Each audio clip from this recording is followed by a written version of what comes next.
പക്ഷെ എൻ്റെ അമ്മ എപ്പോഴും പറയുന്ന കാര്യം അത്. എൻ്റെ അമ്മയ്ക്ക് ഞങ്ങളായിരുന്നു സപ്പോർട്ട്.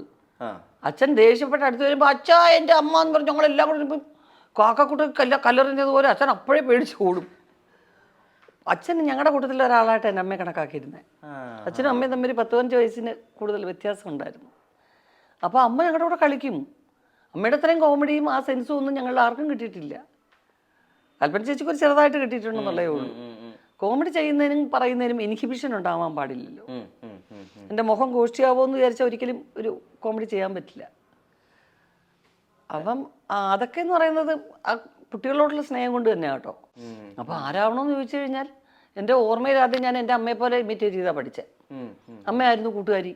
അപ്പം ഈ അപ്പ ഉണ്ടല്ലോ അമ്മണി കോവാലം വരുമ്പം കാരക്ക കൊണ്ടുവരാൻ പറയണേ. കാരണം ഈ കാരക്കയാണെന്ന് കിട്ടുന്ന വലിയൊരു സാധനം.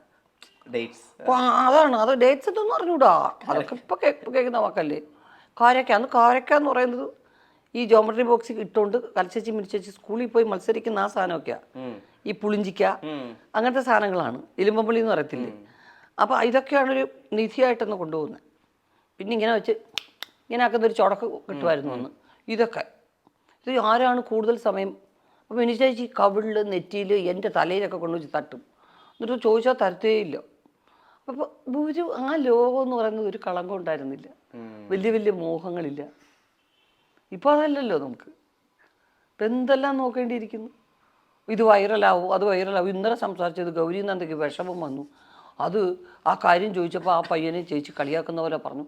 അയ്യോ നമ്മൾ മനസ്സാവാതെ അറിഞ്ഞാൽ ആകെപ്പാടെ ഒരു പയ്യൻ വണ്ടി കയറിയപ്പം അതാരാന്നോ മനഃപൂർവ്വം അർദ്ധരാത്രി എൻ്റെ വായിരിക്കുന്നതൊക്കെ വിളിച്ചു. എൻ്റെ ഏറ്റവും വലിയ ചീത്തയെ വിളിച്ചു പടം വൃത്തിയിട്ടവനെ എന്ന് വിളിച്ചു. അതിന് ആ പയ്യനെ എല്ലാവരും കളിയാക്കുന്നുണ്ടെന്ന് തോന്നുന്നില്ലേ.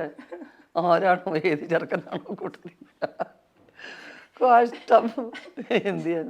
ചേച്ചി ഞങ്ങളുടെ മനസ്സിൽ കുറെ കാലം ഒരു കഥാപാത്രത്തിനൊക്കെ വേണ്ടി വായിച്ച് മനസ്സിലാക്കി ചേച്ചിയുടെ ജീവിതത്തിൽ. ഇപ്പം ഞാൻ മൂക്കുത്തിയമ്മ കണ്ടപ്പോൾ ഞാൻ വിചാരിച്ചത് ചേച്ചിയുടെ ജീവിത സന്ദർഭത്തിൽ ചേച്ചിക്ക് കുറെ കുട്ടികളുടെ അമ്മയാണെന്നാണല്ലോ അവർ. അപ്പോൾ ചേച്ചി ഷൂട്ടിന് മുമ്പ് ഇത് ആലോചിച്ച് മനസ്സിലെടുത്ത് വെച്ചിട്ടായിരിക്കും പെർഫോം ചെയ്തിട്ടുണ്ടാവും. ഞാൻ ഇത്രയൊക്കെ ചിന്തിക്കുന്നുണ്ട് ചേച്ചിയെ പറ്റി. ചേച്ചിക്ക് ഷോട്ടോ ആ സീനുണ്ടെന്ന് എനിക്ക് അറിയത്തില്ല. അങ്ങനെ ഇല്ല. ഒറ്റ വാക്കി പറയുന്ന ഒരു സംഭവമേ ഉള്ളൂ. പക്ഷെ RJ ബാലാജി ആ പടത്തിലൊന്നും എനിക്ക് പ്രത്യേകിച്ച് പറഞ്ഞു തന്നിട്ടില്ല. ഇപ്പിടി സിറ്റുവേഷൻ എപ്പിടി വരും മാഡം. പിന്നെ ഇടയ്ക്ക് പറയാൻ മാഡം നിങ്ങൾ അഴുമ്പോൾ ഇപ്പിടി അഴുങ്കെന്ന് പറയും. അയ്യോ അത് ഓവറാവില്ല. നീങ്ക പണ്ണ ഓവറാവാതെ എനിക്ക് പണ്ണുങ്ങ. അപ്പോൾ ഞാൻ അതുപോലെ ഇങ്ങനെ അത് ടേക്ക്. അപ്പോൾ എൻ്റെ മോനൊക്കെ കൂടുതൽ കാണുന്ന പടം അതാ. ഉള്ളൊഴുക്കിൻ്റെ ഒന്നും ഒരു ഷോട്ട് കണ്ടിട്ടില്ല. ഞാൻ കരയുന്ന പടമൊന്നും കാണത്തേയില്ല. JBBൻ്റെ ഒരു സിനിമ കണ്ടിട്ട് പാതി തിയേറ്ററിൽ മോശം പടം, വൃത്തികെട്ട പടം പറഞ്ഞ് അവന് ആകെ അസ്വസ്ഥനായിരുന്നു. ഞാൻ ഈ അടുത്ത് ചേച്ചി പറഞ്ഞൊരു കാര്യം എനിക്ക് ഭയങ്കര ഇൻട്രസ്റ്റിംഗ് ആയിട്ട് തോന്നി. നമ്മുടെ വീടുകൾ ഇപ്പോഴും അതിൻ്റെ മൂല്യം നിർണ്ണയിക്കുന്നത് വീടുകളിൽ കൊണ്ടുവരുന്ന സ്വർണത്തിൻ്റെ തൂക്കം വെച്ചിട്ടാണ്. അതാണ്. പക്ഷേ വീടിനെ നിലനിർത്താൻ വേണ്ടി നമ്മൾ അടിക്കുന്ന ആണികളെല്ലാം ഇരുമ്പിൻ്റെയാണ്. അപ്പോൾ വിഷമം ഇരുമ്പാണ്, സന്തോഷമാണ് സ്വർണം. വിഷമമാണ് നമ്മുടെ സ്ട്രോങ് ആക്കുന്നത് എന്നുള്ളത് എന്തൊരു സ്റ്റേറ്റ്മെൻ്റ് ആയിരുന്നു. തീർച്ചയായിട്ടും നമ്മൾ വെറുതെ ഇരിക്കുമ്പോൾ കുറേ തത്വങ്ങളൊക്കെ നമുക്ക് തോന്നുന്നത് മറ്റുള്ളവർക്കെല്ലാം ദുഃഖത്തിലാണ് തോന്നുന്നത്. എനിക്ക് വളരെ ഹാപ്പി ആയിട്ടിരിക്കുമ്പോഴാണ് തോന്നുന്നത്. അങ്ങനത്തെ സമയത്താണ് ചിലത് ആലോചിക്കുമ്പോൾ തോന്നുന്നത് ശരിയാണല്ലോ. അതിൻ്റെ ഒരു കഥകിൻ്റെ ഒരു ആണി ഇളകിയാൽ അപ്സെറ്റ് ആവുകയാണ് ഞാൻ. അലമാരയിരിക്കുന്ന സ്വർണ്ണത്തിനെ പറ്റി എനിക്ക് ചിന്തയില്ല. പക്ഷേ ഇത് കഥക് ശരിക്കും അടയുന്നില്ലല്ലോ. ഇത് അടയ്ക്കാവുന്ന രാത്രി ആരെങ്കിലും തള്ളിയോ തുറക്കത്തില്ലേ. അതപ്പം മാറ്റണം, ശരിയാക്കണം.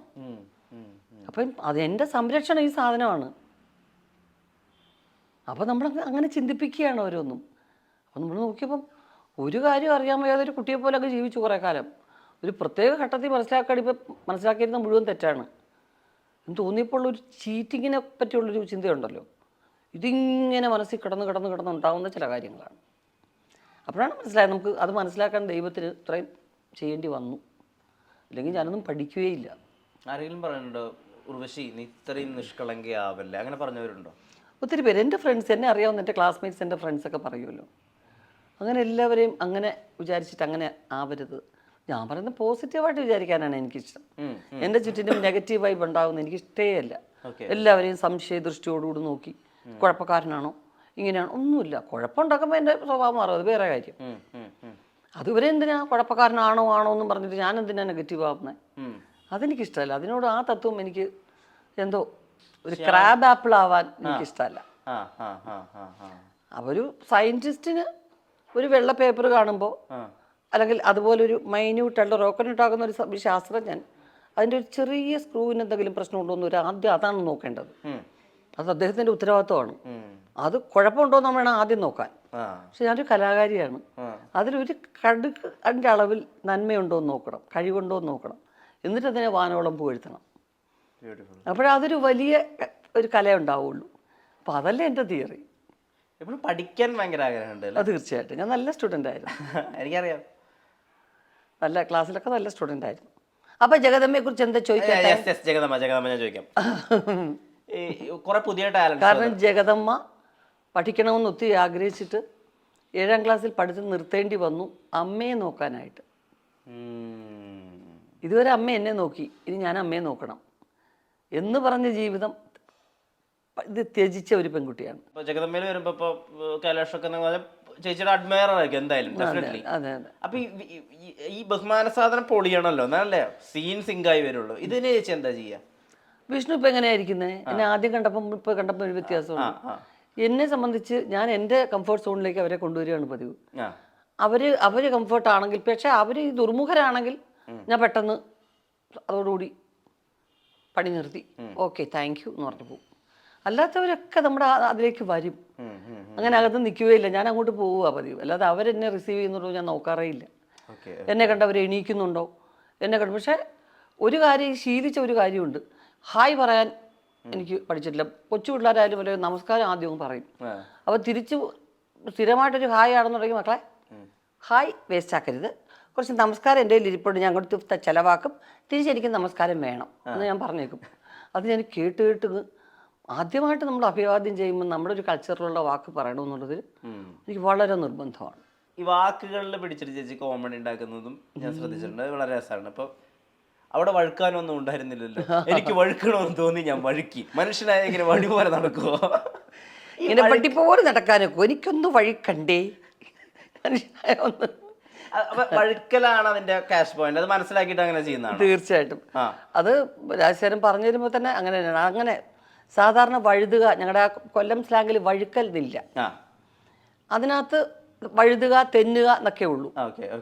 പക്ഷെ അത് ഒരു കുറച്ചൊരു വടക്കൻ രീതിയിൽ അങ്ങോട്ട് പറയുമ്പോഴാണ് ഒന്ന് വഴുക്കി എന്ന് പറഞ്ഞാൽ തമിഴും കൂടെ ചേർന്ന ഒരു രീതിയാണ്. പക്ഷെ അതെനിക്ക് വലിയ കോമഡി ആയിട്ട് തോന്നി. കാരണം അതിനകത്തൊരു കട്ടുപിടുത്തത്തിൽ ഇങ്ങനെ പറയാം എനിക്കൊന്ന് വഴുക്ക, ഇങ്ങനെ ഒരു വടി പോലെ നടക്കാൻ പറ്റുമെന്ന് പറയുന്നത്. അത് നമ്മൾ ആസ്വദിച്ച് ചില ഡയലോഗ് പറയുമ്പം അങ്ങനെ വരുന്നത്. അത് ജഗദമ്മ ഒട്ടും അങ്ങനെ സീരിയസ് അല്ലാത്ത തമാശ ഒക്കെ ഉണ്ടാക്കുന്ന ഒരു കാര്യമാണ്. ഇപ്പൊ ഉള്ളൊഴുക്കും ചെയ്യുന്നുണ്ടല്ലോ, ഇത് വളരെ പാടാണ്. കാരണം രണ്ട് രീതിയിലും ആക്സെപ്റ്റ് ചെയ്യാന്ന് പറഞ്ഞാൽ, അല്ലെങ്കിൽ അയാൾ സൂപ്പർ സ്റ്റാർ ഒക്കെ ആയിരിക്കണം, അല്ലാതെ അങ്ങനെ ഒരാളെ ആക്സെപ്റ്റ് ചെയ്യില്ല. ഇത് ചേച്ചിക്ക് ഇത് നന്നായി പറ്റുന്നുണ്ട്. ഇതെല്ലാവരും ഇത് ഉള്ളൊഴുക്കിന് ഉദാഹരണം പറഞ്ഞാൽ വിഷ്ണു ഇത് പാടാണ്. വിഷ്ണു ഒരു ജീവിതത്തിൽ 1-2 വട്ടമൊക്കെ അത്ര പടഞ്ഞ കേട്ടോ.